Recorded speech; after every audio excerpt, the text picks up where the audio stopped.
Ya kai sauri da ƙaraso ne tun da ina jiran ka dan Allah dan Annabi. Ka ƙaraso. To ka shigo mana ina kofar gidan naka. Ta.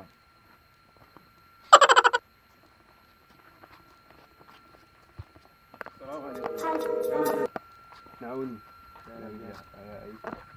Na ji kana ta nema na wallahi da ke na tsaya a nan aiki baya ne. Ka san satin mu biyu muna aiki a wani gida.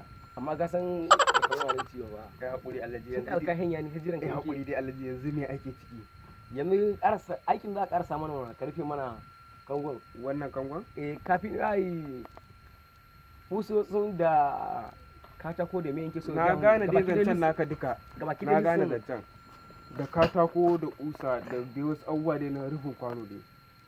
To yanzu dai akalla za ka nemo kusa rabin a kura. A kura? Za ka nemo kusa rabin a kura.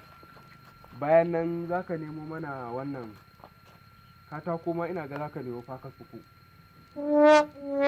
Za ka nemo mana to kamfani ne ma'aikatar abin nan ce a kura ni zancen da yake kusa rabin a kura katako zan nemo. To kafinta kai kira ba za a ma aiki ba. Jima da Allah bar zancen wasa. To shi kenan tunda ku an yi magana ku ce mutane mahaukata ne.